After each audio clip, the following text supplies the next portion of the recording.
Hello everyone, and welcome back to Red Alert 3. Yeah, it's been a while. I think at least 2 years now. I've played a Red Alert 3 mission of any kind, which is kind of crazy because it's like one of my main games, really. But yeah, so I thought I'd choose this mission. I've got a bunch of missions for you, by the way. But I thought I'd choose this mission to start off on, just because there's a couple of minutes of downtime at the beginning. It's just a sort of no way of saving time here, obviously. So I thought I'd just take this moment to talk. Obviously, I've got a few things to talk about. Namely, so I haven't uploaded for about 6 months. And basically, the last time I said anything, I was basically planning on doing the full game. What was it? GDI Tiberium Wars 3 run. And essentially, I gave up on that because of the difficulty and the luck involved in that. I mean, there are 17 missions, obviously all hard 100%. Things with Leo is very finicky, some of the objectives, and it was just too difficult to pull off realistically. So I sort of, well, at least put that in the back burner. I don't know if I'll go back to it or attempt it at some point. I know I'll be going back to Tiberium Wars 3 at some point, more than likely, just to do the nod and screen campaigns. I do intend on doing them, so obviously if you're, I know those videos got quite a few views, for my channel, so if if you wanted to see more of that, then do stick around, because I'll probably go back to it eventually. But for right now, I've got some Red Alert 3 videos. And I should mention at the start, obviously, Red Alert 3 we play on easy difficulty, or at least I do.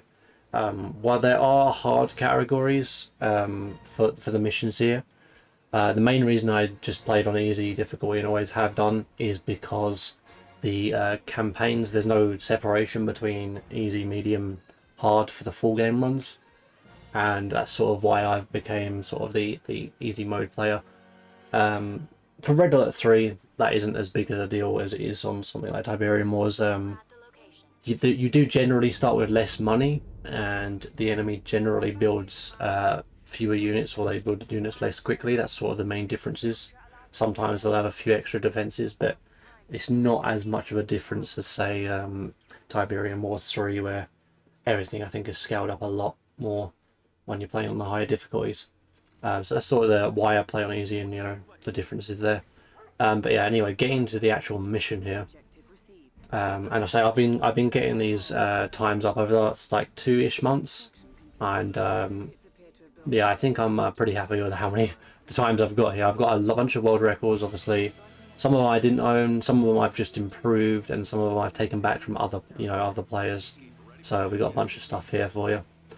This one, I believe we actually thought that I was sort of maxed out at the time here, but after playing it again, I've realised there is actually time save.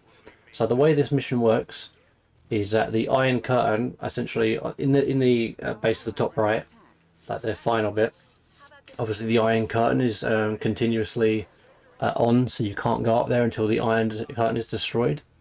But there are cycles, so every 20 seconds the Iron Curtain is reactivated, and the time that I always got on this mission was around 5:40, because that would be the time that you would obviously beat the cycle on. But you can actually, if you're fast enough, you can actually get up there a cycle earlier.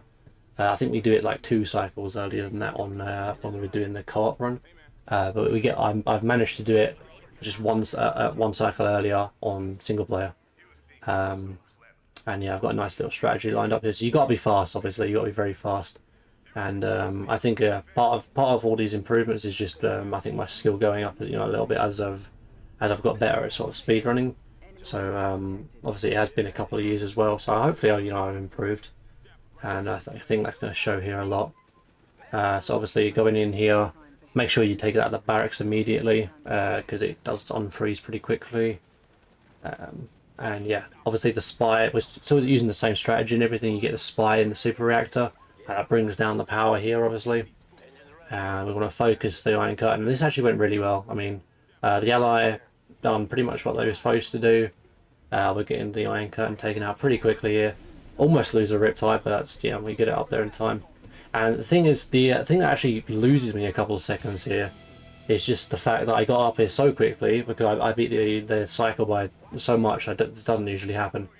that I actually lose a couple of on my javelin troopers before the Iron Curtain actually goes, like, finishes, which means I don't destroy his building that quickly. But still, a 519, it saves about 20 seconds, and yeah, that's the mission. Yeah, obviously actually saving some time on the hard difficulty, which is still does a slower cycle. But yeah, lots of missions to come. I hope you enjoyed watching. It's a 519 there, and I'll see you in the next video. Bye.